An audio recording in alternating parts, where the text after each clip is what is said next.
Iba por la calle con dos amigos cuando el sol se puso de repente. El cielo se tornó rojo sangre y percibí un estremecimiento de tristeza, un dolor desgarrador en el pecho. Me detuve, me apoyé en la barandilla, preso de una fatiga mortal. Lenguas de fuego como sangre cubrían el fiordo negro y azulado y la ciudad.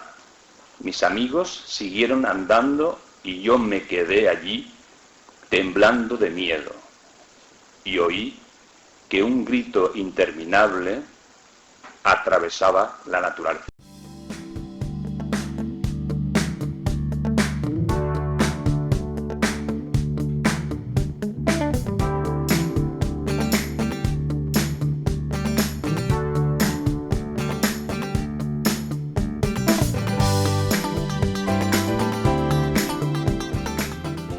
Buenas tardes o buenas noches, les habla José Bautista, artista plástico y presidente de la Asociación Culturarte. Os damos la bienvenida y las gracias por la asistencia a la edición número 50 de la Tertulia de Arte y Cultura Culturarte desde la Fundación Mainel en Valencia, España.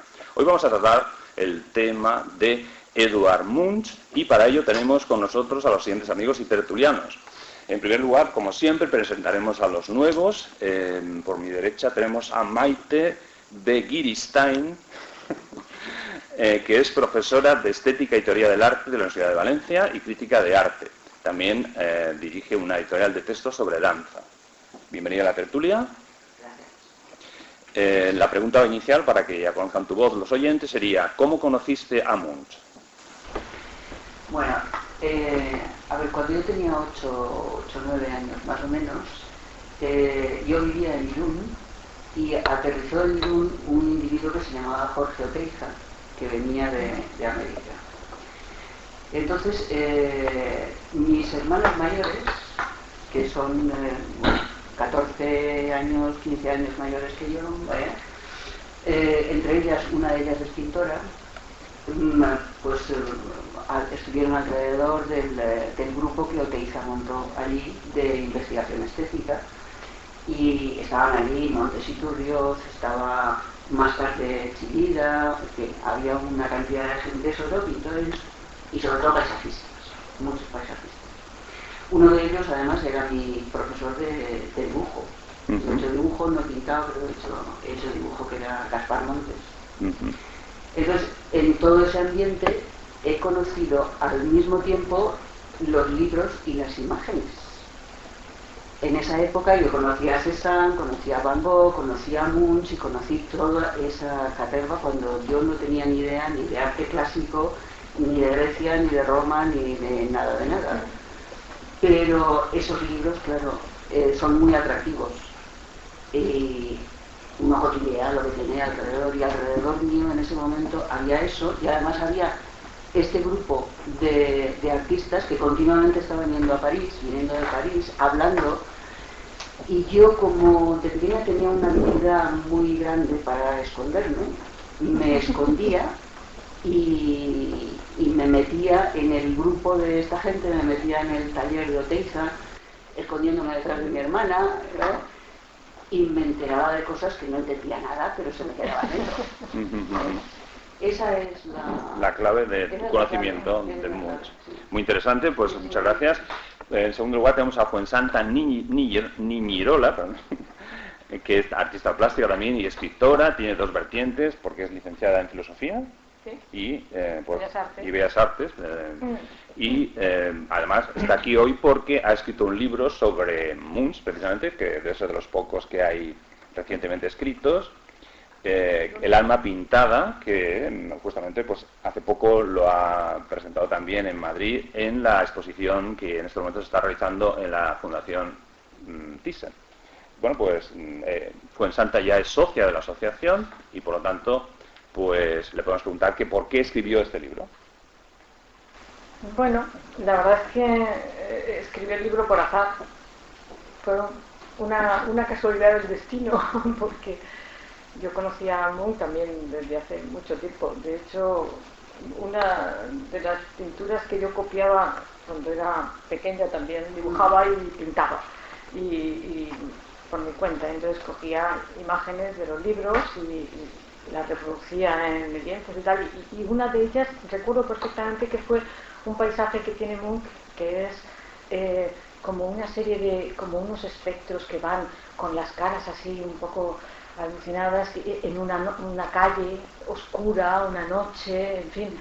Aquello me llamó mucho la atención, me impresionó mucho y me acuerdo que lo reproduje. El cuadro, claro, se ha perdido o quizás pinté encima o algo así. Bueno, esto no tiene nada que ver con lo del libro, pero lo que quiero decir es que Munch pues siempre ha estado un poco en mi imaginario, ¿no? De algún modo. No es, bueno, mi pintor favorito, es uno de los pintores que más me interesan, ¿no? Pero pues casualmente la editorial Ártica me propuso escribir un libro sobre una biografía sobre la vida y la obra de un pintor. Y dije, bueno, ¿qué pintor? Entonces me presentaron una larga lista de pintores para elegir, de los cuales pues eran todos muy extraños, que no conocía casi ninguno. Y de pronto vi Munch y dije, este te suena de algo, este ¿no? va a ser. Y curiosamente, pues luego en toda la documentación, claro, aprendí lo que no había aprendido nunca sobre su vida y sobre su propia obra, porque yo había visto, pues escrito, que es lo que ha visto todo el mundo, y había visto unas cuantas obras más. De hecho, vi la primera exposición, porque esta que están poniendo ahora en Madrid, en el Thyssen, es la segunda en España. La primera fue en el año 84 y yo la vi y tengo el catálogo en casa, entonces, y me impresionó mucho, porque claro, ver la obra de Munch en directo es impactante, ¿eh? Entonces, pues bueno, escribiéndolo me metí de lleno en el personaje, que tuvo una vida, en fin, de cuidado también, o sea, que por lo menos una parte de su vida fue bastante tremenda, ¿no? Pero también tiene una producción magnífica, ¿no? Y bueno, y casualmente, como fue el editor el que me lo propuso, pues tengo libro. Porque si hubiera sido al revés, que hubiera escrito el libro y hubiera buscado editor, lo más probable es que estuviera hablando de un proyecto pero no tuviera el libro, porque ahora está muy difícil el tema de la edición, ¿no? Entonces, bueno, pues esa ha sido la causa. Muy bien, muchas gracias. Luego tenemos a mi izquierda a María Gómez, que es profesora de Historia del Arte y artista plástica, también es socia de la asociación. Ya participado en unas otras tertulias con nosotros, igual que Fuensanta, y para conocerte tu voz en el día de hoy, pues sería que si has aprendido algo de Munch en tu pintura. Pues consciente o inconscientemente he aprendido de Munch y de muchos otros. Es inevitable no impregnarte de todo lo que está realizado. Eso es algo que está ahí y nos está dando continuamente referencias, formas, estilos, muchas sensaciones.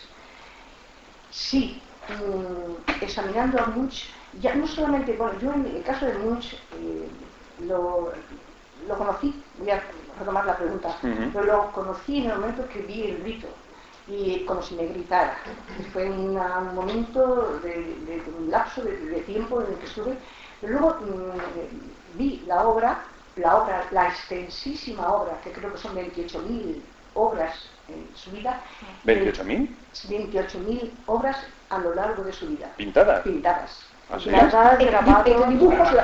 Dibujos, grabados, preparatorios, bocetos, es mucha obra. Entonces el grito creo que ha eclipsado un poco en parte la obra de Munch. Cuando podemos ver de él, eso me llamó la atención, desde el realismo, impresionismo, postimpresionismo, expresionismo, y bueno, hay una serie de matices distintos en sus obras. Entonces, sí que ese expresionismo tan crudo, tan tremendo, en forma y en color, me impactó muchísimo. Y puede ser que mi obra, que también es expresionista y también tiene unas heridas ahí, bueno, las pueden interpretar como las interpreten. Me identifico con él, pero no es un pintor, como también han comentado, que es el preferido para mí, ¿no? Pero sí es un ejemplo Es un personaje muy curioso, diría extraño, para investigarlo, para saber de su personalidad, como bien seguramente habrá entrado. Muy interesante, sí, muy interesante. Porque no sigo hablando, porque si no, me lo paro. Ya me han oído la voz. Sí, ya has oído la voz, ya te hemos conocido de nuevo, María. Y en último lugar tenemos a Jesús Manuel Moreno, que ya ha participado en muchas tertulias. Él es profesor y pintor y vicepresidente de la Asociación Culturarte. Entonces, ¿te parece interesante la obra de Munch? Sí, esa pregunta, pues, si no fuera interesante para mí no estaría aquí, pero yo de Munch lo que destacaría en lo que hace a mi interés particular sobre él es la influencia que ejerció sobre los pintores de mi generación, sobre todo en los años 80. Como bien ha dicho Fuensanta, se hizo una individual suya en Madrid en el año 84 y la influencia fue tremenda porque en el momento de la transvanguardia, de lo posmoderno y del neoexpresionismo, que de alguna forma es todo lo mismo, pues es de 1977 o 78, que son los más avanzados en ese estilo, hasta 1990, ¿no? Con la década de los 80 acabó un poco esta tendencia y los artistas jóvenes del momento, sobre todo los neoexpresionistas, no se fijaron tanto en los expresionistas alemanes del Puente, que fueron de 1904, 1906, sino en un expresionismo nórdico más suave. Este artista, que era mayor, o sea, mucho era 20 años mayor que los artistas del Puente, igual que en un sensor, y luego comentaré esta cuestión, influyó mucho en esta generación. Muchos artistas jóvenes se sintieron identificados con este expresionismo suave. A mí no me parece un expresionismo así a la bestia, porque para expresionistas bestias ya tenemos a Goya, por ejemplo, y los temas tampoco son dramáticos, digamos, tiene cierta, que luego comentaré porque pienso yo que es así, tiene cierto gusto todavía de época, ¿no? De las señoras con sombrero, de los paseos por el campo, etcétera, todo eso, ¿no? Entonces, desde ese punto de vista es el cual me interesa. Es verdad que fue muy influyente en los artistas de su siguiente generación, pero él siguió trabajando porque, a ver, lo tengo yo aquí apuntado, el año en que murió en el año 44, quiero decir que dio tiempo de convivir con las vanguardias artísticas muchísimo más avanzadas de lo que él había sido, y evidentemente es un eslabón importante, sobre todo en el arte nórdico, pero aquí, en el sur, influyó muy tardíamente, digamos. Es en ese momento que yo cuento, cuando yo vi que mucho influenciado, porque las inquietudes eran esas las que movían a la gente joven, volver a la pintura después de una pintura que había llegado al colapso absoluto con el arte conceptual, y de repente pues se ve un artista moderno con una pincelada muy loca, así que igual. Sí, pero yo creo que ya la conversación tuya es suficiente, porque si no te vas a introducir ya en la tertulia completamente, y entonces ya acabamos aquí con esta descripción que has hecho de relacionar todos los elementos de la tertulia, que está muy bien, es un avance de realmente lo que puede salir luego un poco en la mesa en general. Para terminar la presentación de la mesa que estamos haciendo, pues diré que se emite este audio también por Radio Esperantia Canal 2, y que también se la vamos a dedicar hoy a Elena Asins, que acaba de fallecer. Es una creadora del arte conceptual. También tenemos como invitado fotógrafo al evento a Pepe Lacreu. Bien, pues dicho todo esto, que es un poco la presentación de esta tertulia número 50 y todo lo que hemos ya dicho de Munch, vamos a seguir un cierto orden, como siempre, para que la figura de un artista pues se vea un poco, en principio, para la persona que no conoce a Munch, pues que tenga una idea de cuál es su evolución natural, y a partir de ahí ya luego relacionaremos un poco los elementos, incluso con otras vertientes, etcétera. Por ejemplo, para introducir, yo siempre me baso en la Wikipedia, esto también es una cosa que suelo decir para que nadie se pierda en ese sentido, pues tenemos que el pintor, hay un texto que dice que el pintor decía de sí mismo que del mismo modo que Leonardo da Vinci había estudiado la anatomía humana y diseccionado cuerpos, pues él intentaba diseccionar almas. Por ello, los temas más frecuentes en su obra fueron los relacionados con los sentimientos y las tragedias humanas, como la soledad, en el cuadro Melancolía, la angustia, en el Grito, tal vez su mejor obra, la muerte, Muerte de un bohemio, y el erotismo en Amantes, el beso. Se le considera precursor del expresionismo, o sea, es un precursor del expresionismo por la fuerte expresividad de los rostros y las actitudes de sus figuras, además del mejor pintor noruego de todos los tiempos. Quizás eso no sea muy complicado porque en Noruega no hay muchos artistas, puede ser, ¿no? El Grito, relacionado en 1893, fue una de sus obras más importantes, y la idea de esta obra pues va surgiendo despacio en 1892 con ese texto que acabo de leer al principio. Bien, pues bueno, dicho esto, hasta ahí vamos a ver esta pequeña introducción al tema, de alguna manera. Y si ya queremos seguir un cierto orden en cuanto a su biografía tradicional, si quieres la haces tú.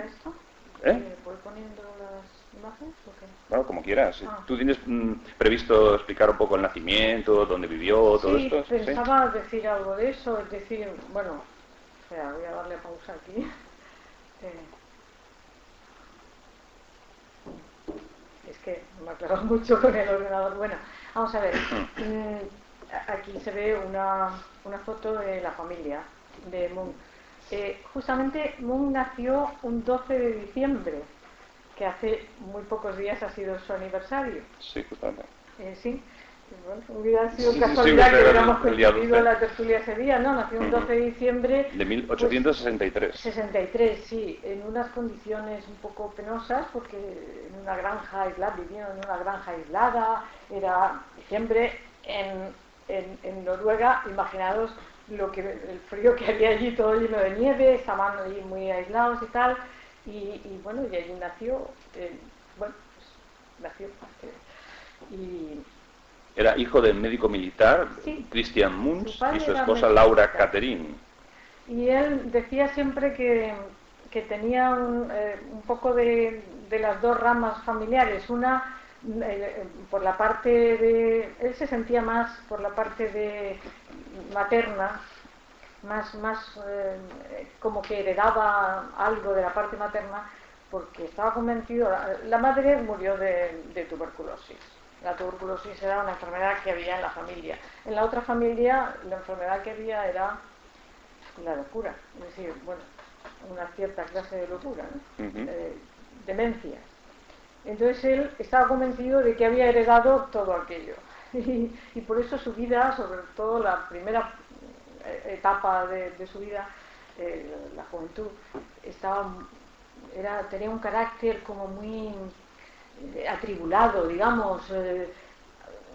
Estaba seguro de que se iba a morir, y luego resulta que vivió 82 años, 83 años, o sea que se murieron otros antes que él, pero vamos, y no tuvo ni tuberculosis ni nada. Es decir, de pequeño sí que tuvo muchos accesos, claro, vivían también en unas condiciones un poco penosas, de un país, pues claro, que no veía el sol más que unos meses al año y poco. Entonces, pues es normal que las neumonías, las pulmonías, la tuberculosis, que era la enfermedad del siglo XIX, pues fuera lo más habitual, ¿no? Pero que todo esto influyó en él. Él estaba convencido de eso, de que iba a reproducir una serie de enfermedades. Su hermana también murió de tuberculosis, en fin, la otra hermana estuvo encerrada en un psiquiátrico porque estaba, en fin, demente. Entonces, claro, todo eso le creaba un carácter especial que traducía en su obra, como ahora iremos viendo, ¿no? Que, en fin, que él estaba convencido de que tenía que expresar esa sensación que tenía, esa angustia, ¿no? Entonces, esa angustia sale en muchas de sus obras. Luego salen otras cosas, o sea que que es lo que, bueno, lo diré más adelante, porque Sí, hay hay una primera etapa en la que él está más angustiado, porque está muy convencido de que va a morirse y no quiere transmitir, por eso tampoco quiere tener hijos ni nada, ni casarse ni nada, ni crear familia, porque dice, van a morir todos, porque yo voy a transmitirles estas enfermedades, ¿no? Entonces estaba un poco angustiado con todo eso. Claro, bueno, cada uno tiene lo que tiene, ¿no? Sí, Entonces, sí. pues luego cambió, porque a partir de una determinada situación, pues ya hubo un cambio y su pintura también se nota ese cambio, ¿no? Pero eso lo vemos más María adelante. quiere decir ahora. Sí, poco puedo decir porque el estudio que has hecho y de lo que sabes, tu conocimiento es... Bueno, yo en mi caso, pues resumiéndolo mucho, fue un niño, como bien has comentado, su madre se murió él siendo muy joven, sí, 12 años tenía, ¿verdad? Sí. Una hermana murió también siendo muy niño, otra hermana esquizofrénica, sí. Y ella solamente quedó el padre, que después de morir el padre, o sea, quiere decir que una infancia marcada además por sus propias enfermedades. Entonces, y por las muertes ajenas. Muertes ajenas. Sí. Y además con una vida en un ser familiar en el que estaba la marca del padre muy presente, ¿verdad? Era religiosamente obsesivo. Sí. Y pinta el hogar con personajes vestidos de oscuro, con una actitud y con una sobriedad, una cosa que te recoge el alma. Sin embargo, ese niño tuvo unas etapas, murió el padre, y una vez que murió el padre, no sé en qué manera pudo influir, pero sí hubo un cambio en su pintura. Porque hay obras del periodo de juventud, del realismo, en que he visto obras que tienen, aparte de su sello personal, tienen cierta dulzura en los rostros, en el colorido, aunque tengan algo tenebroso. Y también en su obra, a lo largo de su obra, los retratos también tienen una similitud agradable al retratado, que no tiene nada que ver ya con la obra que hace para la sociedad. Ahí es donde Munch se desata, claro, ya estamos con un Munch maduro, pero que yo creo que los artistas en general detectan con antelación pues la angustia que se puede vivir en un país cuando está próximo, como ocurrió con la Primera Guerra Mundial. Entonces, la pintura agria, angustiada, con esos colores, movimientos de pincel, esas formas que parecen calaveras, o sea, la pintura de Munch ya no sé si parte en pozo fue el niño, pero luego el adulto estaba inmerso en una sociedad y se manifestó de esa manera. No sé, eso es lo que quería decir y no quiero seguir para dar paso a mis compañeros que sigan. Vaya, ¿qué pasó? Sí, yo lo que quería es enfatizar un poco lo que es Noruega, lo que son los países del norte. Mira, se habla mucho de la soledad en Munch, pero es que Noruega es soledad. Las granjas están allá. Delante hay un lago enorme que en la mitad del invierno está helado y la gente camina por encima y las familias están aisladas, muy aisladas.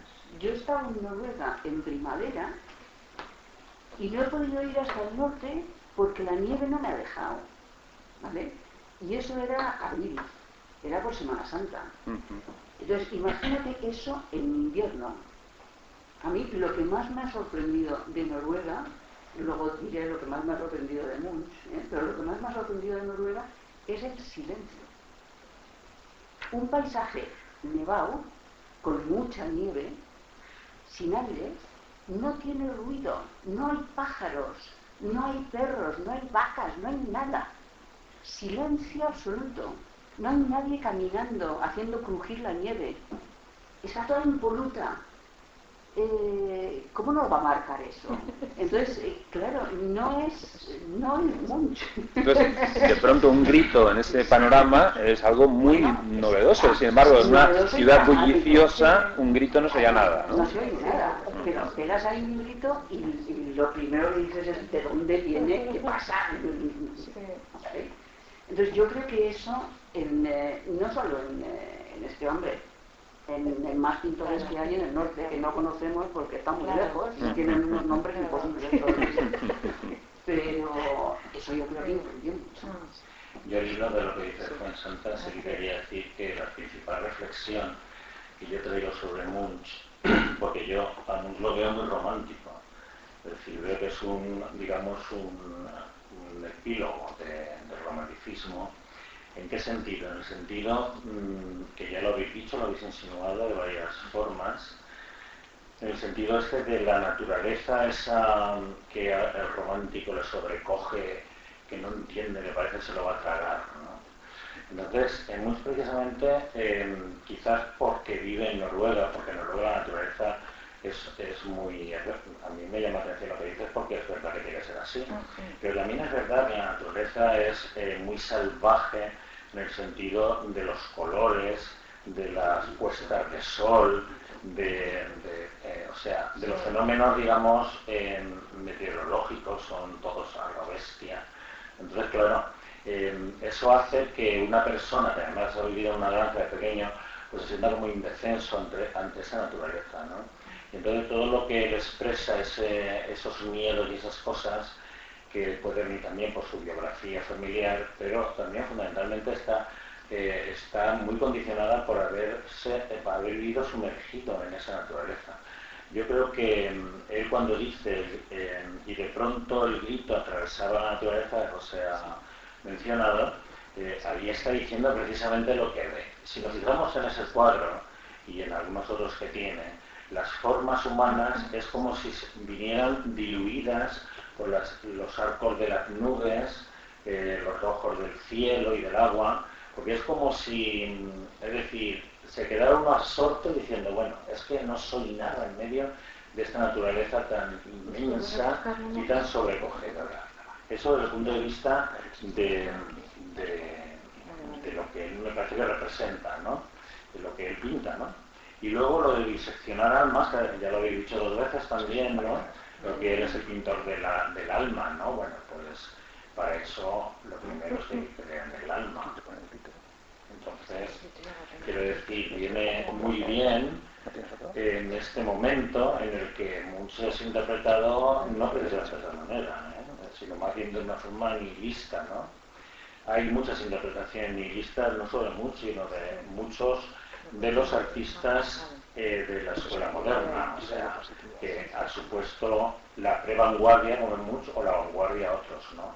Como si todo hubiese salido de una deshumanización, que decía Ortega, y pienso que no fue así. Yo pienso que el gran avance de la pintura, por Munch y por muchos otros, está precisamente en encontrar el trasfondo espiritual del hombre, que es tan verdaderamente, si la naturaleza es inasible, pues el espíritu humano es mucho más. Entonces, de alguna manera lo que nos representa él con estas cosas, con estos cuadros tan distorsionados algunas veces y tal, es precisamente eso, los estados del alma, ¿no? Como que de hecho lo escritura así, ¿no? Ansiedad, etcétera, ¿no? Entonces, a mí me parece que son 2 aspectos fundamentales. Primero, esa idea romántica que él retoma y coge, porque además no podía ser de otra manera, lo vive, y él vive en una época, porque fijaros que a finales del siglo XIX, yo cuando miro las fotografías a finales del siglo XIX digo, es que realmente la pintura esta no encaja en esa época. Es decir, las señoras iban hasta abajo con unos ropajes, con unas sombrillas, con unos peinados, unos sombreros, y los carruajes aquellos. Digo, bueno, pero es que ni pega el impresionismo, ni pega estos artistas más jóvenes. O sea, era como verdaderos puntas de iceberg, ¿no? De lo que iba luego a suceder, ¿no? De hecho, la primera exposición que hizo Munch en Oslo, bueno, la gente se reía, carcajada, o sea, aquello fue un desastre total, es decir, se burlaban de él o le insultaban, o sea, y hubo que cerrar, porque fue tal el escándalo que se organizó cuando vieron aquellas imágenes tan llamativas y tan fuera de lo habitual que vamos, que tuvieron que cerrar la sala. O sea, después ya de ahí se fue a Berlín y en Berlín lo aceptaron un poco más, ¿no? Porque ya era otra ciudad como más, Oslo era un pueblito, entonces ya fue más aceptado porque en Berlín ya estaban más acostumbrados a ver otras cosas, ¿no? Pero al principio es lo que tú dices, o sea, no pegaba nada con lo que había, es decir, allí lo que pegaba era pues el realismo, han salido del romanticismo. Es cierto que hay un resto de romanticismo, es como un último eslabón del romanticismo, y de hecho hay muchos personajes. Yo me acuerdo, por ejemplo, de la pintura de Friedrich, que son personajes que están mirando hacia la naturaleza y de espaldas al espectador, es decir, y Munch tiene muchos cuadros donde hay un personaje que está de espaldas, que es él mismo. Muchas veces, otras veces no, otras veces es una mujer o son una pareja y tal, pero es una indicación a decir, bueno, no me miréis a mí, mirad la naturaleza que está delante. La naturaleza era lo que le impactaba, ¿no? Por un lado la naturaleza, por otro lado la vida humana, ¿no? Entonces es una conjunción entre esas dos, aunque se le haya nombrado como padre uno de los padres del expresionismo, porque Van Gogh es también otro, puede reclamar el título también de Ensor, ¿no? En fin, Goya. Bueno, Goya, por supuesto. Me refiero a los pintores que son más contemporáneos, ¿no? Entonces, pues es un enlace entre el mundo contemporáneo, el mundo, digamos, más clásico, más 18, 19, ¿no? Sí, 18esco, ¿no? Porque el romanticismo empieza un poco allí, ¿no? O sea, entonces, sí, no, bueno, lo que quería era enlazar con que no solamente es es una conjunción de naturaleza y vida humana o sentimientos humanos que él quiere sacar fuera. De ahí es la función expresionista, no es solamente el estilo, sino que él quiere no mostrar como hacían los impresionistas, quiere impactar al público, impactar sacando sus sentimientos, y él estaba atribulado y le preocupaba la vida, le preocupaba la muerte, le preocupaba el amor, los celos, todo esto lo quería poner para que el público lo viera y fuera un poco partícipe, ¿no? de esa angustia vital. Esa angustia. Hay una frase en la que dijo: no pinto lo que veo, sino lo que vi. Sí. Simplemente con esta frase enlaza lo que estáis comentando. Claro, es algo que la no puede haberlo visto en la infancia. Lo que vi, lo que recuerda, sí, exacto. Eso, sí, en ese sentido, con respecto al grito, has comentado como que había una foto que recreaba el fondo de la obra, sí, algo así. Es decir, que ¿cómo se pintó? ¿Se sabe más o menos del grito? Bueno, vamos a ver, Munch, además de pintar, llevaba unos diarios. Los llevó durante muchos años, tiene kilómetros y kilómetros de hojas de papel rellenas de textos suyos, con poemas, con textos escritos, con reflexiones sobre el arte, etcétera. Hace poco ha habido también han editado un librito con una parte seleccionada de esos textos, solamente una pequeña parte. Y todos esos escritos que habéis citado son escritos suyos, es decir, él ha ido escribiendo sobre su propia obra, ¿no? Y al parecer, entre lo que él escribió y lo que escribieron otros que estaban con él cuando ocurrió, el grito tiene el paisaje de fondo, es el paisaje del fiordo de Oslo, y la zona por donde estaban paseando está muy cercana al psiquiátrico. Desde el psiquiátrico muchas veces se oían gritos de los enfermos que estaban allí, entre ellos su hermana, y él iba a visitar a su hermana, es decir, él pasaba por allí. Esto lo ha pintado después, como has dicho tú María, que recuerda, él pinta a posteriori, como si dijéramos, pero eso lo ha vivido en algún momento. Él ha estado paseando por el fiordo y ha podido escuchar esos gritos y los ha sentido muy hondo y ha pensado, mi hermana está ahí dentro. Bueno, todo esto me lo imagino yo, pero lo cuenta, él lo cuenta de algún modo y lo cuentan los amigos que iban con él. Es decir, pues allí en el silencio que nombras tú, podían escucharse los gritos del psiquiátrico. Hay otro dato que, a ver, en el primer catálogo que se hizo aquí en Madrid, que es del 84, Bloomsberg habla de la momia que hay en el Trocadero, la momia peruana. Y la verdad es que es la misma imagen, es la misma imagen. Y si es cierto que igual que Gauguin, él vio esa momia, yo creo que vio en ella el símbolo de la angustia. Y la reproduce ahí perfectamente. Ese me ha parecido un dato muy interesante. Es altamente probable que viera la momia, porque además estuvo en París en esa época y él estaba visitando los museos constantemente para absorber el arte del momento. Con las manos así, con los... La verdad es que en esa época, pues tanto él como otros artistas tuvieron acceso a muchas imágenes ahora, de arte primitivo, por ejemplo. Es imposible no tener a Munch en la cabeza así de escritor. Claro. O Ensor, o cualquiera, o Malevich, o cualquiera. Exacto. Pero es cierto que la posición de las manos recuerda mucho a esa famosa momia, que la podemos ver ahora en el museo, pero es que él pudo verla directamente. Lo más probable es que la viera, lo cite o no lo cite él, porque yo creo que él no lo cita. Pero solo con verle la cara dices, bueno, que tiene que haber visto la momia, porque luego ves las imágenes y es muy parecido, es curioso, ¿no? Sí, de todas maneras, ahí en este foto con varios cuadros, hay una evolución entre la representación de la cara en las primeras obras a esta última. Estas son las preparatorias las que hay arriba. Que no tienen nada que ver, o sea, entonces, no sé, hay un salto ahí curioso. Pero esos son estudios, a mí me recuerda estos estudios a los estudios que tiene Picasso de la cabeza del caballo de Guernica, con la tinta.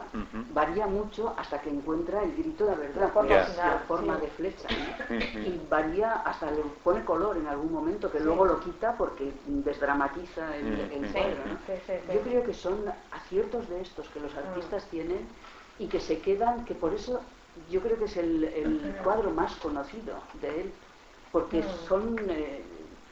no sé, la esencia misma de lo que quiere expresar, ¿no? No se puede expresar mejor. Lo que un grito es difícil de expresarlo mejor que de esa manera. Es difícil, no el grito, fíjate, el grito sí que lo veo en el caballo. El caballo es un alarido de muerte. Pero aquí no, aquí es más, se llama el grito, pero tiene más angustia que grito. De hecho hay otra que se llama Angustia, y creo que es una de estas de allí arriba que la tituló él mismo Angustia, porque lo que él quiere expresar ahí es ciertamente la angustia, lo que pasa es que pone a una persona gritando. Y además los cielos estos que a nosotros nos parecen tan artificiales. Pero serían cielos reales. Es que no lo son porque el sol es horizontal, no está aquí, está ahí. Entonces es un efecto muy extraño. Tiene muchos cielos de estos. Si ahora pongo alguna otra, la técnica, según comentábamos, en este caso del grito, es la central, es al pastel. Sobre el sí, hay uno de ellos, el de la derecha, es un pastel. Bueno, ese rojo sangre que pesa, o sea, es un peso que cae encima, o sea, con unas formas angustiantes, no sé, una impresión, pero vamos, una técnica muy sencilla, muy en sí misma. Se hacía rudimentaria y a la vez revolucionaria, en el sentido de que está hecho todo un poco que parece como no pensado, ¿no? Digamos, es un cuadro que la franja vertical roja, que en las diapositivas no aparece, a la derecha hay una franja vertical roja, como que no tiene mucho sentido, como si lo hubiera casi de una ventana, pero que el conjunto de esta pintura te hace pensar realmente yo pienso que la importancia incluso mayúscula de la obra reside en su propia técnica, ¿no? Que en este año de 1893 fuera capaz de pintar de esta manera, ya habiendo pensado mucho lo que iba a hacer, porque tenía otras obras ¿Cuántas versiones se conocen del cuadro, además de las preparatorias? Creo que son 5. 5 versiones, ¿no? Sí. O sea, quiero decir que no... Contando los grabados, quiero decir que hay... contando grabados, sí, pero claro. así pinturas 2 o 3, ¿no? Pues serán 3. Sí, bueno, quiero decir... Bueno, ahora mismo no sabría quiero decir, decir pero que son no se grabados. trata de una pintura improvisada. No. Entonces, claro, no. nos da la sensación de que lo sea. La técnica Incluso la técnica. lleva a pintura improvisada, pero no solo esta, Sí. sino todas sus pinturas parecen Bueno, no improvisadas. todas, no todas. Muchas. Bueno. En general el estilo de él Sí, es muy, pero no. muy directo. Sí, es Bueno, directo, bueno, directo es Antonio- verdad, pero luego ya cuando hace sus retratos ya Retratos, señores sí, que sí, sí. le deben de pagar por hacerlos, retratos grandes y tal, Bueno, los pues retratos él... son una cosa, luego son encargos, No, generalmente. pero siguen siendo muy diluidos, siguen siendo con una pincelada un poco Sí, bestia, suelta, digamos, muy totalmente, suelta y tal, sí, sí. pero porque él era consciente de A que ver, podía hacer vamos así, a poner ¿no? un retrato, un Es buen decir, técnico retrato. no es que sea una falta de conocimiento técnico, sino una elección de la Mira, por técnica. ejemplo, aquí tenemos retratos de distintas épocas, ¿no? Pero sobre todo bueno, estos 2 centrales son de la primera época, que son más realistas. Luego tiene de la época francesa el de Mallarmé. El de Dr. Jacobson, que se ve ahí, es este, que es de su época, los meses que pasó él en un sanatorio, cuando tuvo una crisis nerviosa muy fuerte, y estuvo en un sanatorio 9 meses. Entonces él allí siguió pintando, es decir, el doctor le recomendaba que siguiera pintando como terapia también. Es decir, le quitó una serie de cosas que le producían malestar, ¿no? Como era pues eso, el alcohol, la vida social, etcétera, pero pintar le ayudaba, entonces lo dejó pintar y le hizo este retrato que es magnífico, un retrato magnífico. Luego hizo otros más a las enfermeras, en fin, retrató a todo el mundo, ¿no? Luego tiene un retrato de Ibsen que está abajo. Y este otro es un retrato de un compañero suyo también de la época de Berlín. Ahora mismo no me acuerdo, no he puesto el nombre, no me acuerdo quién es, pero bueno, quiero decir que los retratos son muy buenos, francamente. Y aquí, aunque la pincelada sea suelta y todo esto, yo le veo una dedicación distinta, una dedicación distinta. Lo que es su obra propiamente expresiva, que es el friso de la vida, que ahora lo pondré, pues es mucho más brutal, creo yo. O sea, porque de lo que se trataba era de impresionar a la gente, creo yo, con lo que él estaba sacando de sí mismo, ¿no? A ver si puedo encontrar.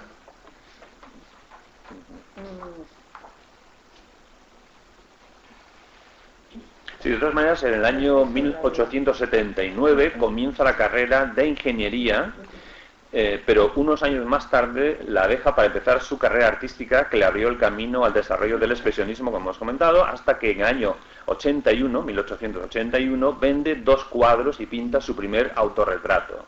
El pintor naturalista noruego Christian Krogh fue un maestro esencial para Munch, que en gran variedad de ocasiones corregía sus trabajos y le ayudaba a mejorar.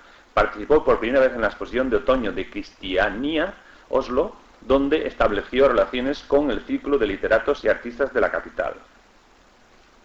Este es el grupo con el que se puso en contacto, que se llamaban los Bohemios de Cristianía, que era como se denominaba la ciudad de Oslo en esa época, antes de llamarse Oslo. O sea, ¿Ah, sí? Sí, se llamaba Cristianía hasta 1910, creo, y ya pasó a llamarse Oslo. Entonces él estaba en pero este... di un poquito porque se llama Sí. Cristianía. ¿Por qué? porque se Pues, llama Cristianía. Se llamaba Cristianía porque hubo un grupo que pretendió hacer una ciudad cristiana. Pero Entonces, eso es muy antiguo, porque sí, ya fíjate, llevaba muchos años llamándose. Fíjate si era antiguo, que quería ser la base y el fundamento de esto, ¿no? Ese aspecto que luego en su obra se refleja también, ¿eh? Tiene un montón de obras, no solo de la tradición, bueno, toda la tradición bíblica, de la Adán y Eva hasta el Golgotas magníficos, Magnífica. etcétera, ¿no? Sí. Lo digo porque a veces Sí. un artista hay que verlo en su conjunto y a veces hay intereses para que cierta parte no se vea, ¿no? Sí, no. No sé por qué. Por Bueno, sí fuerza sé por tuvo qué. que estar influido en su vida por su padre. Su padre era un creyente, además muy profundo y les leía la Biblia y les imbuía de toda la tradición religiosa muy severa en Noruega, y todo eso le llenaba su mente desde pequeño hasta su juventud, hasta que ya se separó de su padre. Pero todo eso sigue apareciendo en su obra. Ciertamente la obra Gólgota es, ahora la pondré, es francamente llamativa. En el friso de la vida creo que la tengo aquí. Bueno, aquí no la tengo. Lo que él concebía como el friso de la vida era una serie de pinturas donde se trataban los sentimientos o las emociones más fuertes que consideraba, ¿no? Pues por ejemplo, la muerte, en esta pintura central, que se ve la muerte en la familia, que lo reproduce de distintas maneras, pero este es un cuadro magnífico también, donde están pues la muerte de su hermana, claramente. Está toda la familia ahí, ¿no? Luego las edades de la vida, que está en este de la izquierda, se ve la mujer joven de blanco, virginal, hasta la mujer, la pareja del medio, que simboliza el amor a la vida, bueno, y la mujer negra, que es ya la vejez, y en fin, el alejamiento de la vida y el acercamiento a la muerte, ¿no? Ahí se tiene. Y fijaros en esa luna que hay con un reflejo en el mar. La luna también se veía así, el sol y la luna se ven siempre muy bajos y son salen en muchas de sus pinturas, ¿no? Luego las de abajo también se ve la muerte, el amor, todos son pinturas relacionadas pues con la vida, y por eso él lo llamaba y lo exponía como lo han expuesto aquí en el Thyssen, por temas. Arquetipos, ¿no? Sí, le llaman arquetipos, o sea, por ejemplo, el amor, entonces ponen pues toda una serie de versiones del beso o de otros cuadros con actitudes amorosas y tal. La muerte, pues tiene muchísimos cuadros donde hay relación con la muerte, ¿no? En fin. Pero ya que ha salido el tema este del friso de la vida, como sí. Él veía el tema, ¿no? Es para detenerse un poquito, porque Munch veía a la mujer, como se insinúa en todo esto que tenemos aquí en diapositivas, pues como una mujer vampiro, ¿no? Él tenía un ideal, digamos. El ideal es el beso, ¿no? Donde hay, digamos, un disolverse el uno en el otro, ¿no? La figura del hombre y la figura de la mujer en el beso están hechos en una sola mancha, no precisamente porque se le pasara el pincel ni nada por eso, porque tiene varias versiones, incluso tiene un grabado, sino porque él quería que se viera como si se funden las dos figuras, ¿no? Digamos, eso sería su ideal, ¿no? Pero su experiencia en relación con las mujeres parece ser que fue siempre bastante tormentosa, y acaba viendo a la mujer como un ser enemigo del hombre, ¿no? El hombre teme a la mujer, otra idea romántica también, un poco llega hasta Serrat, ¿no? Como decía Serrat, eso de que se añora y se quiere, se conoce y se teme, ¿no? Y lo compara precisamente con el mar, ¿no? Otra idea romántica, ¿no? Sí. El mar, esa naturaleza que se quiere y que se teme a la vez, que se ama, se conoce y se teme, y ahí hay un sentimiento contradictorio hacia la naturaleza y hacia la mujer, ¿no?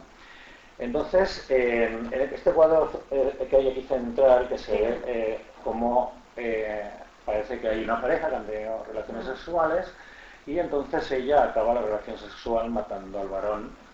Y bueno, pues tiene de esto, no sé cuántas versiones tiene, pero tiene unas cuantas, tiene unas cuantas. Sí. Luego, en el mismo, el cuadro este de las edades, en el que vemos a la mujer en las diferentes edades, en todas hay algo temerario hacia esa figura, ¿no? Así como el hombre que aparece, pues está un poquito ahí como diciendo, bueno, yo aquí no pinto nada, quien manda es ella, ¿no? ¿Verdad? Que tienen ahí algo de inquietante, ¿no? La figura de la mujer. Aquí en este de aquí abajo, lo mismo. Sí. Entonces, esa relación, que también está en relación con una experiencia de celos, porque parece ser que un amigo de él pues tenía una mujer bastante ligera en el sentido de que le gustaban los otros y se lo llevaba al huerto, pero a la vez ellos, con la mentalidad del hombre de la época, digamos, eran a la vez verdugos y víctimas, ¿no? Se sentían que lo hacían muy mal, lo estaban haciendo muy mal porque aquel hombre era su amigo. Ajá. Pero a la vez no podían, pensaban que como varones no debían rechazar a esta mujer, ¿no? Sino al revés. Y entonces sentían como si esta mujer fuese esa que aparece en este cuadro con la melena roja así encima de él, que parece que en lugar de echarle la melena está echando la sangre y lo vaya a disolver en ácido sulfúrico, ¿no?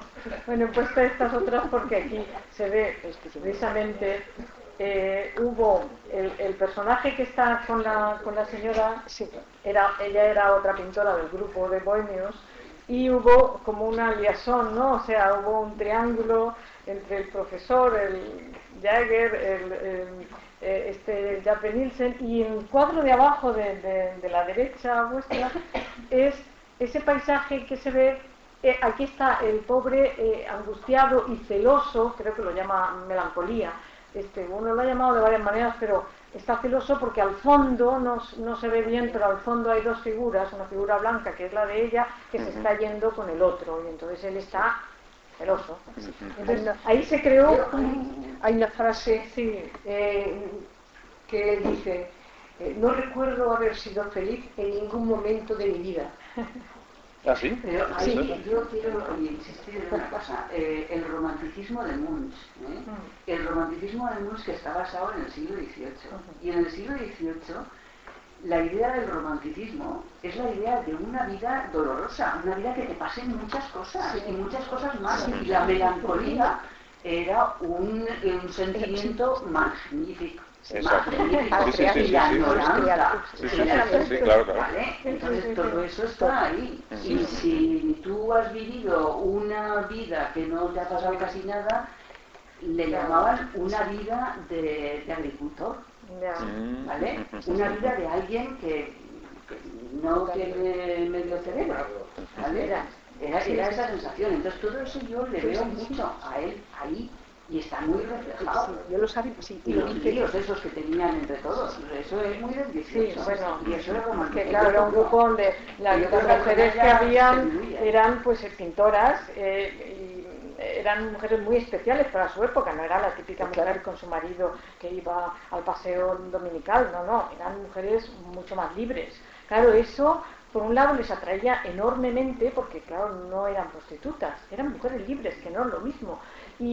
Y eso les atraía muchísimo, pero por otra parte les daba un pánico, por lo menos a él le daba pánico, le creaba una situación de que se sentía como inferior. De hecho, aquí en estas, las mujeres que he puesto de su vida, abajo están las familiares, la madre, las hermanas y tal, y arriba son las amantes. Entonces él tiene diversas amantes.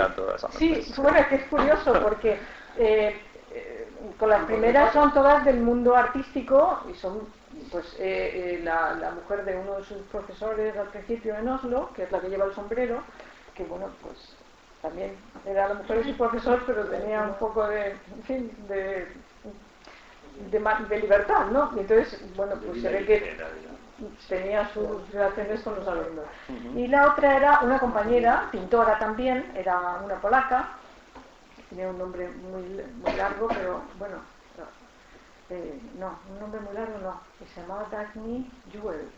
Bueno, esta la pintó muchísimo. Muchas de las modelos de su obra es esta mujer que era a la vez su amante, pero era amante suya y de otros más, con lo cual, claro, se creaba una situación un poco. Pero la más fuerte relación la tuvo con esta otra dama que está con el brazo así puesto, que era Tula Larsen, y esta mujer ya no era pintora, era una mujer de buena posición, acaudalada, libre, en el sentido de que no tenía que dar cuenta de su vida, es decir, era mayor de edad, era rica y le gustaba mucho la cultura, y entonces se relacionó con él de tal modo que a él lo cautivó. Pero al mismo tiempo fue tremenda ley, porque él, claro, él no quería ser atrapado por una mujer, no quería de ningún modo, pero veía que esta mujer le atraía muchísimo. Y él ya lo que quería era casarse, porque al fin y al cabo ella procedía de un nivel social donde la gente se casaba, entonces tenía relaciones con él, pero su idea era, yo voy a atraparlo y tal. Entonces, claro, él no quería de ningún modo. Resultado final, pues esa escena que habéis visto antes, donde hay un hombre herido en la cama, es resultado de una relación que tuvo con ella, en que llegó un momento, nadie es testigo, pero había una pistola que se disparó. No sabemos si la disparó él, la disparó ella, o se disparó en un forcejeo entre los dos, pero él resultó herido en un dedo, y a raíz de ahí rompió con esta chica. Bueno, esta dama, con esta señora, con Tula Larsen. Rompió con ella porque, claro, vio que aquello no podía seguir. Y la última imagen es de una violinista italiana, que se llama Eva Mudocchi, que es posa para él en ese grabado y en otros cuadros preciosos, con la que tuvo una relación más pacífica. Ella tenía su arte y se dedicaba a su arte, tuvieron su relación y se acabó, y ya no hubo más problemas, pero ya ahí se acabaron las mujeres importantes. Después tuvo, pues, hombre, en la época en que ya se refugió en sus estudios de Oslo, pues tenía muchas modelos, y con las modelos lo normal era en esa época, bueno, supongo que, bueno, en fin, eso ya cada uno. Quiero decir que sus amantes ya no le implicaban un peligro. Si tenía relaciones con la modelo, pues bueno, la modelo estaba allí, cuando se cansaba se iba, pero nadie pretendía cazarlo, que era lo que él temía de las mujeres. Tenían mucho miedo, o sea, le atraían, es lo que has dicho tú, le atraían profundamente, pero a la vez, claro, como eran mujeres libres, pues claro, le daban cierta aprensión, ¿no? Sí, él escribió sobre este tema. Sí, en su diario. Y explica bastante bien lo que sentía, sí, ¿no? Sí. Ese sentimiento de temor profundo a la vez que siente atracción. Es algo así como un mantis religiosa macho que sabe que cuando acabe la faena se lo va a comer. Entonces tenía una especie de sentimiento de que eso iba a ser así, ¿no? Sí. Entonces, bueno, quizás porque él se había concienciado de que no quería mantener una relación estable ni casarse nunca, quizás fuera por eso, ¿no? Pues, bueno, él estaba convencido de que se iba a morir, claro, y que llevaba los genes de la locura y del... De hecho, eso lo escribe, de la locura y de la tuberculosis. O sea, estaba convencido de que eso lo iba a transmitir, entonces decía, no quiero tener hijos. Claro, las mujeres, si querían casarse, quieren tener hijos, obviamente, natural, lo quisieran. Entonces, claro, él por eso no quería de ningún modo compromisos. Pero por otra parte, claro, se sentía atraída por ellas. Entonces, claro, es que esta señora era de armas tomar, por lo visto. Sí. Que sus escritos han sido muchos, son muchos. 13.000 páginas de puño y letra, donde hay ensayos, sentencias, tratados, motivaciones, poesía, de todo. Es difícil a veces de entender, porque es un poco en sus entrañas, en sus oscura. Sí. Ahora dejó sombra la crítica que habían hablado de él, cuando él explica directamente el porqué y cómo y sus, pero que fueron 13.000 hojas de puño y letra. Todo eso lo tiene el museo, y ahora es cuando lo está empezando a publicitar, que ahora por eso hay traducciones directamente del noruego, porque hasta ahora las traducciones eran del inglés, o sea, se traducía del noruego al inglés y se quedaba en inglés, porque no han habido traducciones en español hasta este año, que ha habido la primera traducción. Es que eso es de la marinera. ¿Por qué? Porque el Museo Munch hasta ahora ha sido muy celoso guardián de sus tesoros y no ha soltado prenda, entonces solamente ha dejado algunos pocos textos, y ahora los ha puesto ya, los está poniendo en internet, con lo cual ya da vía libre a que todo el mundo que quiera traducirlos y publicarlos pues los pueda publicar. Yo tengo una grandísima curiosidad sobre Munch y sobre algunos otros, pero sobre Munch especialmente, y es este hombre que pintaba, aunque en un principio más como estudiante que como ya artista profesional, pintaba dentro de los parámetros de un realismo impresionista, un poco así, pero bastante digerible por lo que podía ser sus clientes potenciales en aquella época, pero como enseguida empieza a trabajar pues dejando trozos de lienzo en blanco, dejando chorreones y cosas así,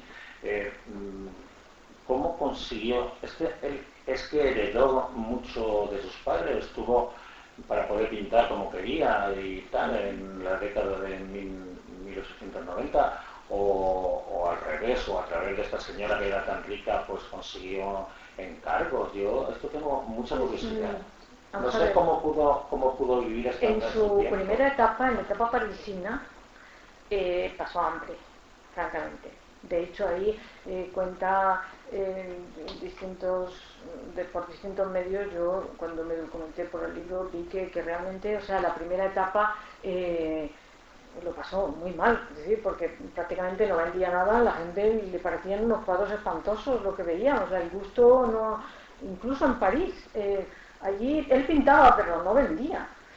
Solo empezó a vender cuando empezó a exponer en Berlín ya un poco más, y en Berlín y en Alemania en general consiguió clientes importantes que le hacían encargos, y colaboró con Max Reinhardt en una obra de teatro de Ibsen.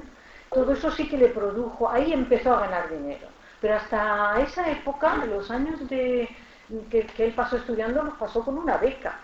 Tenía una beca durante 3 años tuvo una beca del gobierno noruego, y pudo disfrutar de la beca. De hecho, hubieron al parecer algunas protestas porque le alargaron la beca, y luego vieron la exposición y dijeron que, bueno, una beca para que pinte esto y tal. O sea, quiero decir que hubo su controversia, ¿no?, en Oslo.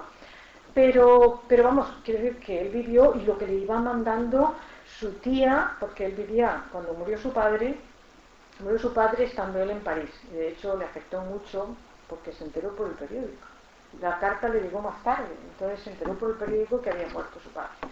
Y le llegó una carta de su tía, porque él vivía con su tía desde que murió su madre. La hermana de su madre pasó a ocupar el espacio de madre en la familia, y manteniendo, sí, su padre quiso casarse con ella, pero ella dijo, bueno, que prefería ser la tía y que allí cada uno en su sitio, ¿no?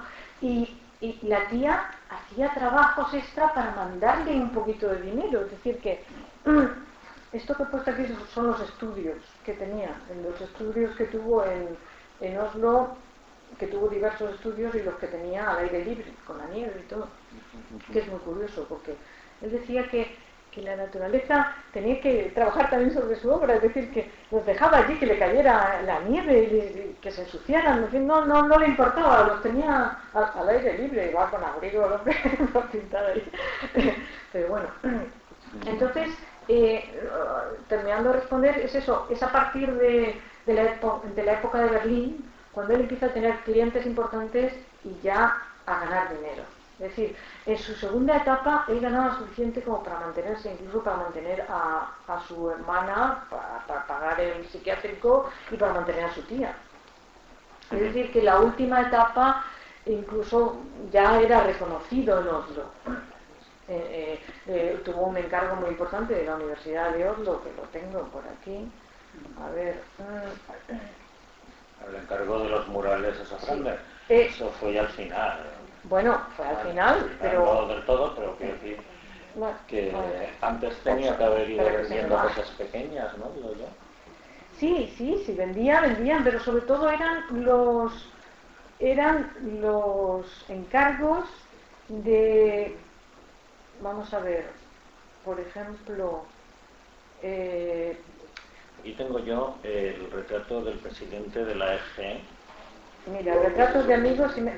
No, pero en 1907 hizo el retrato del presidente de la EG. Supongo que le cobraría un buen pastón. No, en Alemania tuvo clientes muy importantes. Sí. Y que, bueno, le encargaban retratos de sus hijos y de sus parientes y de ellos mismos, y entonces, pues... Es un cuadro ya de 2 metros, de cuerpo entero. Entonces, igual que este, también hizo algunos otros en esa época de señores que tienen pinta de tener mucho dinero. ¿Verdad? Y eso es lo que hizo que... Claro, quiero decir que de alguna forma hubo una clase social adinerada que era, digamos, vanguardista, el concepto de lo que debía de ser el arte y tal. Pues no, en el sentido de que, bueno, tener un cuadro del pintor más menos convencional, ¿no? Digamos, el momento, porque había pintores en Noruega conocidos, pero claro, pintaban de la manera académica, pero tener un cuadro así, ¿no? Con esos chorretones y esos arañazos en la cara y todo eso, puede ser, ¿no? Falta mucho, ¿verdad? Entonces, más en esa época, digamos, porque si os fijáis, en la segunda... Los guardianes. Le llamaban los guardianes. En la primera, ¿ves? Esto de aquí, ¿no? Sí. Entonces, en la primera y segunda década del siglo XX, no nos tenemos que asombrar tanto en el sentido de lo que hacía Munch aquí con sus retratos, porque si os fijáis, tenemos, sin ir más lejos, a Pinazo, que era mucho más viejo y que se atrevía con cosas más escandalosas en ese momento, ¿no? Hasta el punto que yo estoy seguro que, por ejemplo, el retrato de la dama esa que va con... que ahora nos parece delicioso, ¿no? Que está en el Museo de Godella, una dama ahí que va vestida como de amarillo y rosa y tal. Yo creo que lo tiene el museo porque al final la señora dijo, pero oiga, ¿esto qué clase de cuadro es? O algo así, ¿no? O sea que en ese sentido, pienso yo que en estas décadas había muchísima gente pintando muy de esta manera, los retratos. Me viene a la cabeza Goldini, por ejemplo. Sin ir más lejos, Goldini no es considerado un autor revolucionario, pero fue bastante revolucionario, bastante, digamos, atrevido, teniendo en cuenta que es un autor, me parece que nació al principio de la década de 1840 y si no fue de 1830. O sea que le llevaba podía ser su abuelo. Entonces, en ese sentido, digamos, hubo un momento, que es el momento anterior a la Primera Guerra Mundial, donde se consolida un arte, digamos, de atrevimiento, no vamos a decir de vanguardia, porque ya en ese momento empieza el cubismo y todo eso, pero sí que hay un arte donde hay muchos artistas. Eso, que lo quería comentar al principio, es que a mí me llama mucho la atención la coincidencia de una generación europea de artistas que nacen en torno a 1860, en la década esa. Y entonces yo me he apuntado unos cuantos que son muy conocidos, además de Munch, que nace en el 63, Emile Knoll nace en el 1867, que es también un autor fundamental para entender la evolución del expresionismo, ¿no? Sí. Pero es que Kandinsky nace en 1866, se llama Matisse en 1869, Ensor en 1860, Sorolla en 1863. Entonces, claro, esas cosas a mí esas cosas me llaman mucho la atención porque no las analizan. Igual que en torno a 1600, que es cuando nace Velázquez, nace Zurbarán, nace Rivera, nace Rembrandt. Sí. Es decir, bueno, ¿qué pasa, no? Son épocas que parece que... Como de repente nacen niños que luego van a ser unos pintores magistrales. Y ya no vuelve a ocurrir hasta dentro de 2 siglos, ¿no? ¿Verdad? Pero quiero decir que todos estos que he nombrado, en torno, o sea, de 1900 a 1910, hacen una pintura igual de fuerte y de valiente, ¿no? Que luego unos tiran más por un lado, otros tiran un poco más por otro, ¿no? Pero realmente... Yo creo que todos tienen una cosa en común, y es un cambio de mirada. El modo en el que el pintor empieza a mirar. Porque, a ver, en el arte lo del pasado nunca acaba. Siempre está ahí atrás. Pero hay un momento en que esa mirada ya se conoce, ya se sabe. Y entonces, si el arte tiene valor, desde mi punto de vista, es precisamente porque nos enseña a mirar. Los pintores se hartan de hacer siempre lo mismo, de los temas importantes. Hay que cambiar los temas, estos chicos lo hacen. De las maneras académicas de pintar, eso ya se sabe hacer y eso ya no tiene ninguna gracia. Hay que cambiar algo, eso ya no me sirve. Y entonces se ponen a mirar desde otro sitio. Yo creo que eso lo hace constantemente el arte. pero constantemente. Y lo que pasa es que empezar a mirar desde otro lado es muy lento. Es muy lento. Entonces yo creo que por eso las generaciones son distantes. Porque siempre aparecen generaciones así. Y no aquí solo. Te vas a Japón y pasa lo mismo. De repente hay bueno, lo que está pasando ahora con los cocineros. Hay cocineros por todas partes que son investigadores, es una generación extraña. Pero claro, ahora no tenemos todo tipo de alimentos en todas partes. Tenemos abundancia de alimento. Ya no tenemos que buscarnos el alimento. Es decir, han cambiado muchas cosas que les ha hecho a los cocineros cambiar la mirada. Yo creo que en el arte pasa exactamente lo mismo. Yo creo que eso lo tienen en común todos ellos. Yo creo que eso sigue pasando una y otra vez. Pasan los músicos también. Bueno, quizás porque el artista, sea músico, sea literato, sea lo que sea, es un catalizador, ¿no? De unas ondas que andan por ahí y que de alguna forma todos las sentimos, pero solo algunos artistas son capaces de ponerlo en limpio, digamos, ponerlo en obra. Yo creo que por eso cuando lo hacen, la crítica siempre va por detrás y nunca los entiende. Porque son ellos los que enseñan al público y el crítico es un público, no es un público especializado en ver, pero es un público. Entonces tardan en ver lo que están diciéndonos. Esa es porque con todos ellos ha pasado lo mismo también. Todos han tenido malas críticas al principio, todos les han dicho mamarrachos, en fin, de todo, ¿no? Sí, de hecho él decía, cuando se expulsa o se retira un pintor, se le desecha, es una energía que pierden ese país, claro, una energía perdida. Lo tenía muy claro.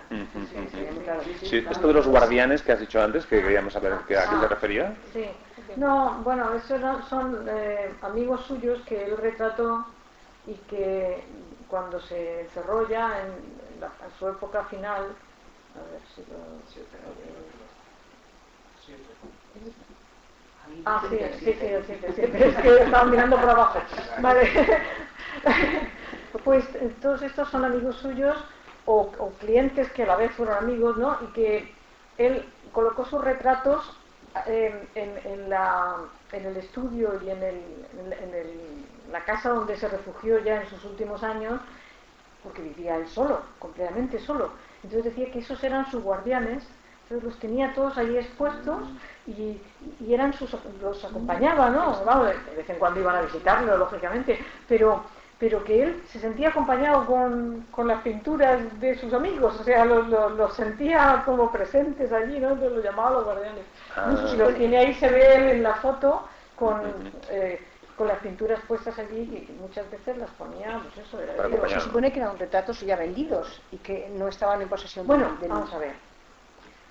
Munch pintaba muchas versiones de cada cuadro, de todos, incluidos los retratos. Es decir, si le pintaba un retrato a este señor, el señor se lo llevaba a su casa, le pagaba, pero luego él volvía a pintar otro y otro, o sea, pintaba diversas versiones, no solo de los retratos, sino de todos los demás cuadros. Es decir, tiene un montón de versiones de todo, porque él, o sea, lo que le preocupaba era el tema y entonces le daba muchas vueltas y hacía variaciones. Bueno, las versiones del grito pues son varias, pero es que en los demás todos tienen distintas versiones. De hecho, en la exposición, yo es que la vi la semana pasada, hace 2 semanas, la exposición del Thyssen, hay salas en las que ves como 6 o 7 versiones de lo mismo. El abrazo, por ejemplo, el beso, hay un montón entre los grabados, las pinturas. Está una que ha salido aquí antes en azules, pero luego tiene otras variaciones en grabados sobre distintos soportes, sobre madera, o sea, distintos.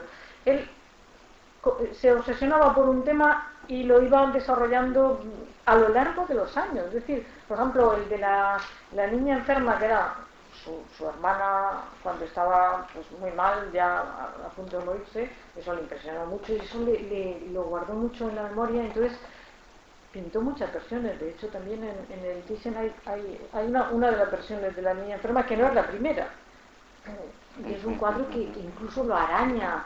O sea, lleva arañazos y lleva... al principio nadie lo entendía, pero es que él se sentía muy mal cuando pintaba ese cuadro, porque era su hermana, y era su hermana que se estaba muriendo, entonces ponía toda su emoción al pintar eso, y eso podía ser incluso arañar. O sea, es pintar con las tripas. Con las tripas, exacto. Bueno, ese es el expresionismo.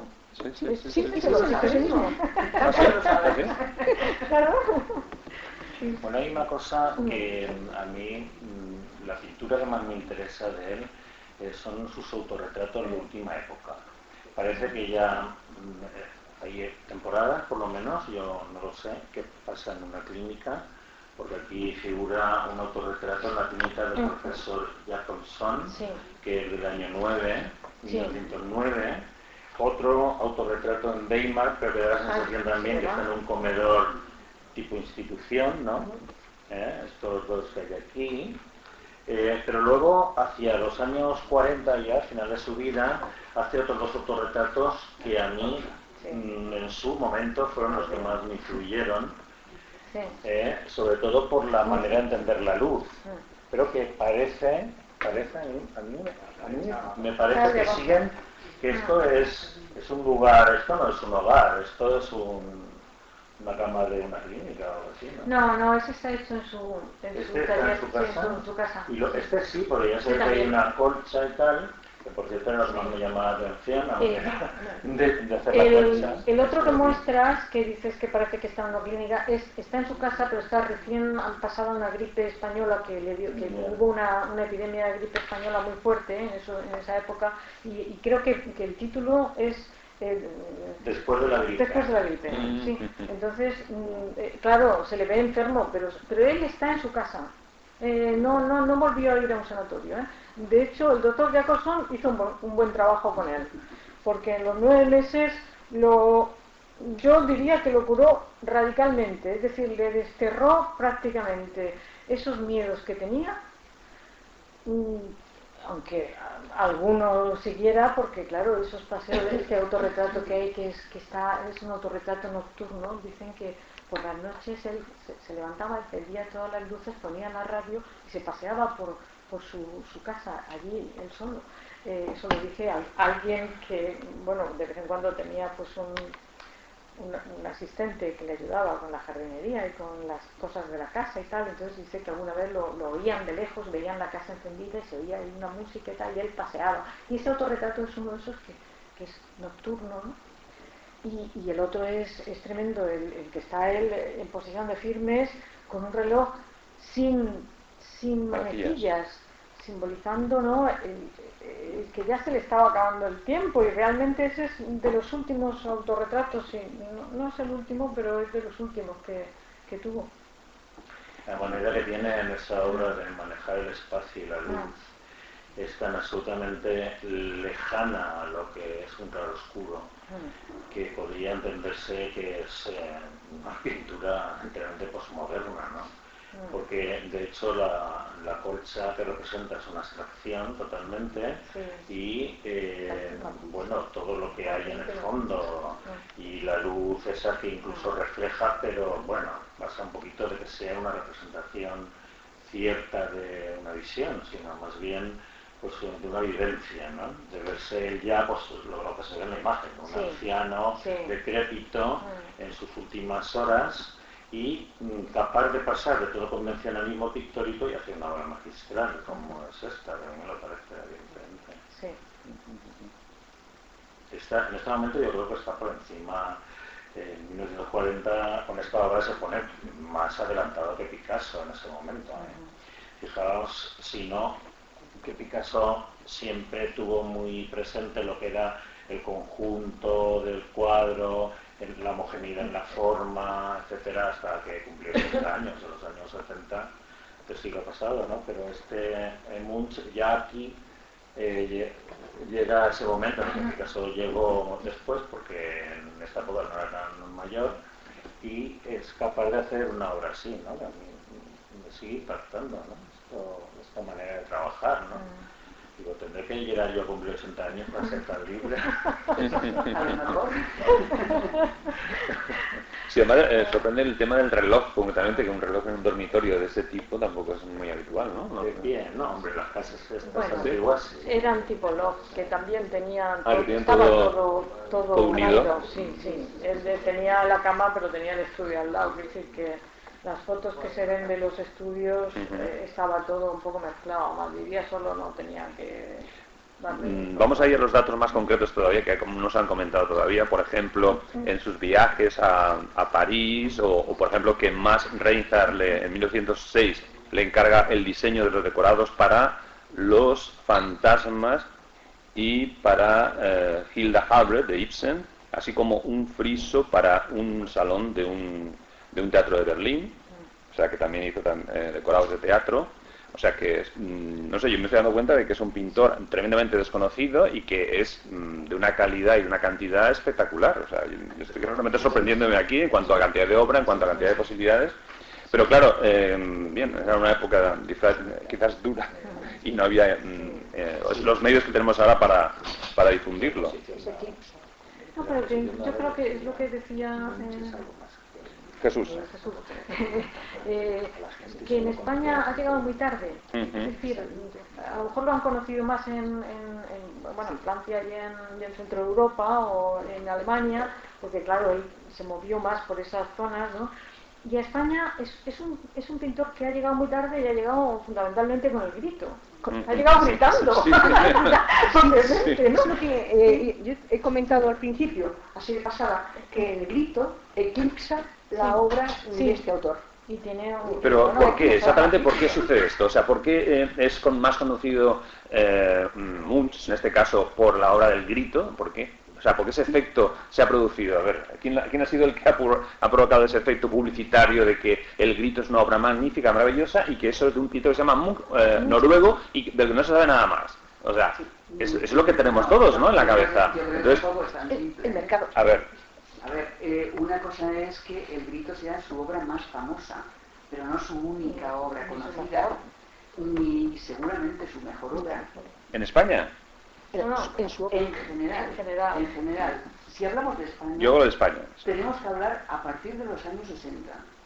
Antes, en España, bajo el franquismo, no se conocía nada que no fuera decimonónico, ¿vale? Pero nada, porque no había lugar no se podía. Y en los años 60 sí que se empieza a conocer. En los años 60 ya llevan trabajando mucha gente como 10 años, trabajando en sentido contemporáneo. Pero son círculos muy cerrados. Y eso no llega al público, no puede llegar porque nadie los expone. La primera exposición de Munch fue en 1964 en España, no hubo otra. Pero no se le conoce, claro que le conocen, pero está publicado en España. Porque en los años 50 ya Tapia se hacía cuadros de 2 por 3 metros que los enviaba como churros a Estados Unidos. Pero los enviaba a Estados Unidos. Que los vendía. En España. Pero en España estaba el grupo de Walset en Barcelona, que sí que trabajaba, había pasado.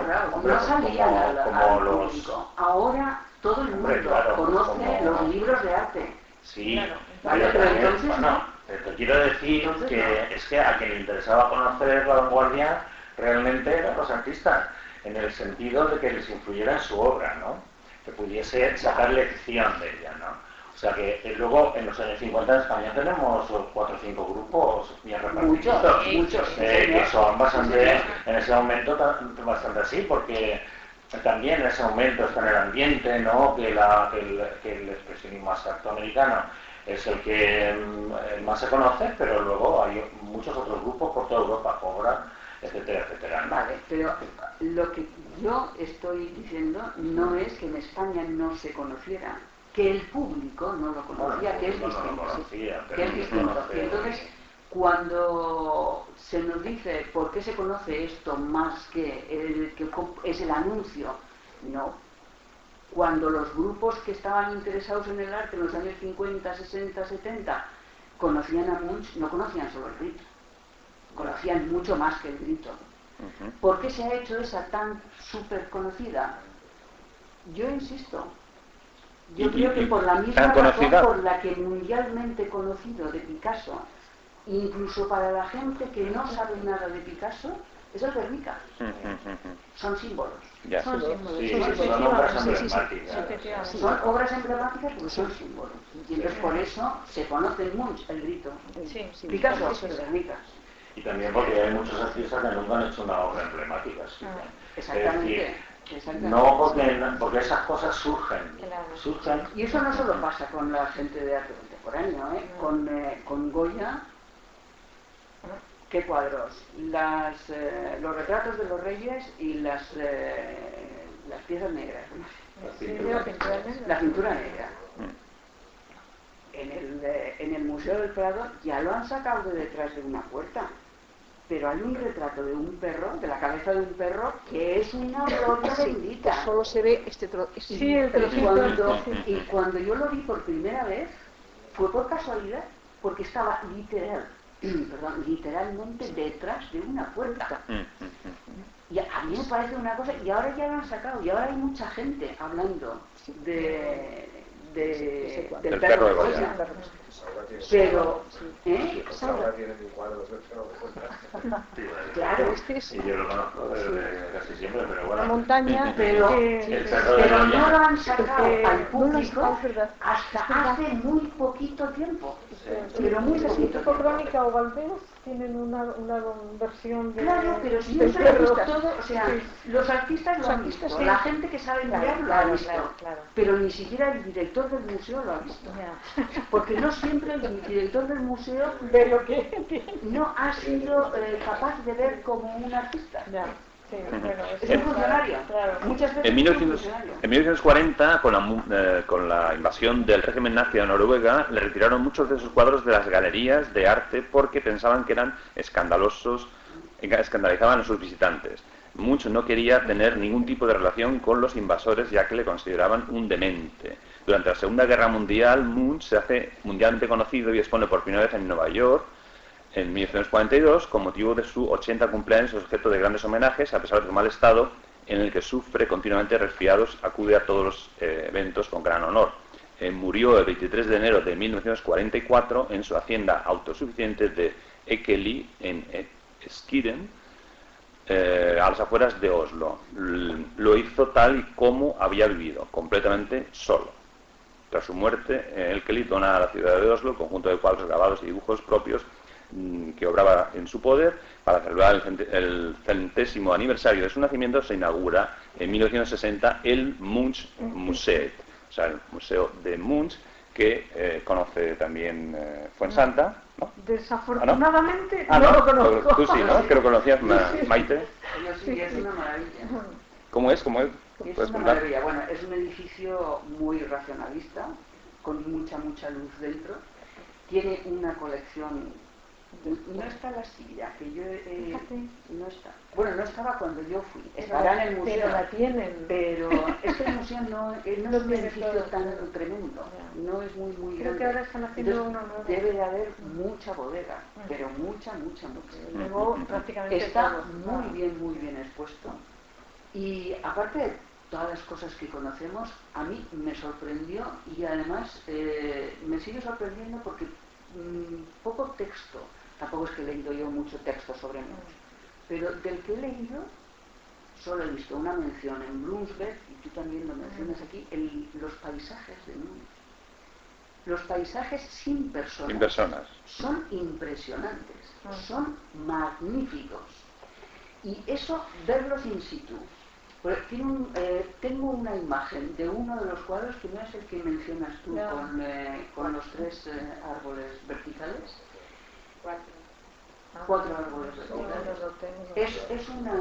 Es una imagen donde el bosque es de coníferas, no estoy segura si son pinos o son abetos, por las formas, pero cuando vi el cuadro y yo ya había visto los árboles exactamente como estaban pintados, es decir, con las ramas todas combadas, con un montón de nieve encima y nieve impoluta abajo, ¿eh? Un mogollón verde con las ramas así y esto todo blanco y cielo ahí. Me acordé de los textos, que eso sí que he leído muchos, porque los he tenido que explicar en clase a los alumnos, los textos que hablan de cómo Cézanne consigue el peso de las manzanas, ¿vale?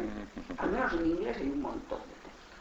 Bueno, pues Munch consigue eso exactamente con el peso de la nieve sobre los troncos. Sí. Y consigue la sensación de silencio. Pero es lo que se me quedó de Munch. Y además tienen una luminosidad fantástica. O sea que ves un cuadro de esos y se te borra la imagen de sus angustias. Es que, o sea que no siempre ha estado angustiado. Es que esos paisajes los pintó justo cuando se recluyó, una vez pasado por el sanatorio, se recluyó en sus cuarteles de invierno, como podríamos decir, y tiene una cantidad de paisajes preciosos que han sido muy poco conocidos porque se han quedado allí. Es decir, no los han movido tanto como los de... Porque, vamos a ver, es más llamativo ver estas pinturas más flagrantes y tal, pero los paisajes son impresionantes. En tu página 86 dices, caminar por Hagenstraat es como caminar entre mis pinturas. Y es verdad. Sí. Es verdad. Sí, ciertamente, porque era la zona que le gustó desde muy joven y que vivió allí. La imagen que yo tengo del paisaje y sus cuadros es exactamente lo mismo. Esa sensación de silencio, esa sensación de paz, porque es muy placentero y que es lo que luego pinta de fondo para el Grito y para otras pinturas, que es la casita que él alquiló allí, que allí fue donde le pegaron el tiro o se pegó el tiro y por eso luego ya le dio la casa. No está en esa zona, ¿eh? Los bosques que te digo yo son más al norte que los bosques son de su segunda etapa. Probablemente de Bergen, que ha estado ahí en Bergen. Sí, también. Pero es que no tengo, de esos no tengo imágenes. Magníficos, ¿eh? Me encantaron. Ya vamos a ir terminando la tertulia. Si quiere el público decir alguna cosa, alguna pregunta final para ir cerrando el tema. Y si no, pues ya pasamos a los eventos que vamos a ir recomendando cada uno. ¿No quieres añadir nada más de Munch por aquí y por allá? Creo que hemos visto una pincelada, una aproximación a Munch y que el que pueda escuchar esto pues estará interesado en continuarlo. Pues por ejemplo, empiezas tú misma, Maite. Sí, yo con las recomendaciones. voy a recomendar dos cosas. Una, cualquiera que esté interesado en Munch, por favor, un viajeoslo cuando vuelvan a abrir el museo, porque ahora está cerrado. Están en obras y están en obras. Van a hacer uno nuevo. Sí. Pero por eso está la colección aquí, porque si no, no la sueltan. Sí, no la sueltan, no la sueltan. Y esta parte de la colección. Porque, a ver a un autor con toda su obra entera, es otra cosa. Claro, es mucho más impresionante. Y además verla en el mismo sitio donde él la ha pintado, sintiendo las cosas que él ha sentido de la naturaleza, de la gente, que tampoco ha cambiado tanto, es importante. Entonces, eso es una recomendación y además se come muy bien en Noruega, la gente es muy amable y el... y salmón y arenque, los arenques, sí. Y es un viajecito muy placentero. Es una. Y la otra, si tengo que recomendar algún evento aquí, creo que todavía está, pero no me hagáis mucho caso. En el IBAM hay una exposición comisariada por Román de la Calle que se llama... se me ha olvidado. Los colectivos artísticos en el franquismo. Exacto. Que bueno, hay un despliegue de arte valenciano bueno. Muy bien, muchas gracias. Pues Santa. No está todo, pero bueno. No está todo. No está todo, me parece mal que no está todo. Pero bueno. Yo recomendaría, claro, la exposición del Thyssen de Munch, que todavía va a estar hasta enero, hasta mediados de enero, y de aquí también quisiera recomendar la exposición de Gerardo Stubin en Alacuás. En el Castillo de Alacuás, ¿no? En el Castillo de Alacuás, que también va a estar, creo que hasta enero. O sea que hay tiempo para verla y, bueno, a mí es que me gusta mucho lo que hace este chico. Entonces, pues, creo que merece la pena acercarse al castillo, que también es un ámbito muy bonito para visitar. Muy bien, muchas gracias. Jesús, Ana. Perdón, Rosa. Tampoco. María. Anda, que no soy yo la única. María. ¿Cómo estoy yo con las mujeres? Yo entiendo igual. Vale. Yo voy a ser un poco más... voy a decir carca. ¿Cómo? ¿Carca? Se me dedico a la restauración y clásica, que es una clásica, pero que me sigo de carca, no más de carca. Como ya ellos han dado una avanzadilla maravillosa de exposiciones y de autores extraordinarios actuales, yo recomendaría ir simplemente al Museo de Bellas Artes. De aquí de Valencia, ¿no? De aquí de Valencia.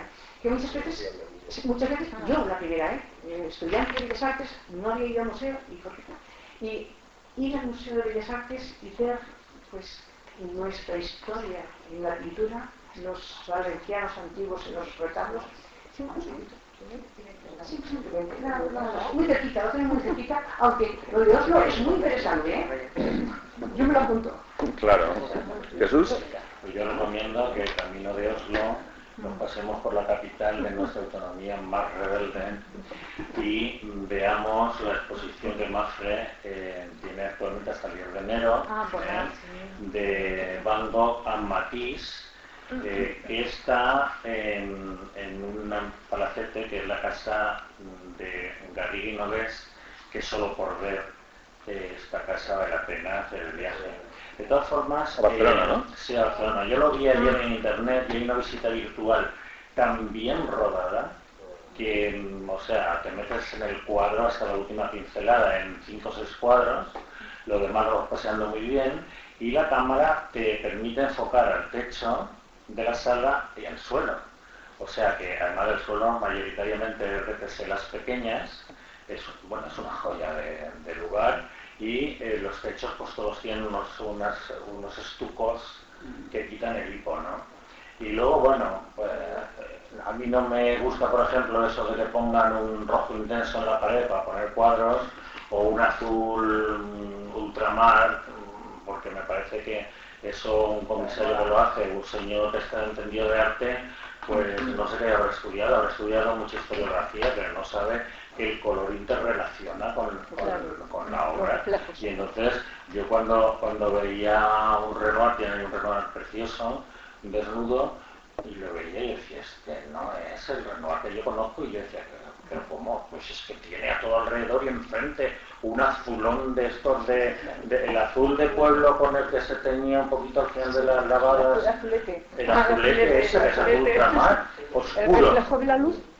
Y entonces, claro, con los nacarados de Renoir se los merienda.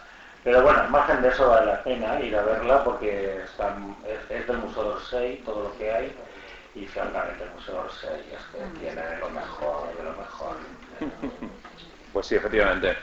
Bien, pues yo para terminar, pues os voy a recomendar eventos y cosas relacionadas con los socios de la Asociación Culturarte, que son bastantes y cada vez más. Por ejemplo, el libro de Fuensanta, que está ahí puesto en la pantalla, que precisamente es la que ha dado pie a esta tertulia, pues os recomiendo que lo leáis y lo comentéis a partir justamente de este momento. Luego también, dentro de ya mismo, estarán inaugurando una exposición en la Galería Siras, que es de nuestra socia Sara Yaudi, con una colectiva de grandes firmas, Horacio Silva, Sebastián Nicolau, Javier Chapa, que Javier Chapa expone también en el Almudín, donde está haciendo una exposición muy interesante, hasta después de fiestas. Todas estas exposiciones son hasta después de fiestas.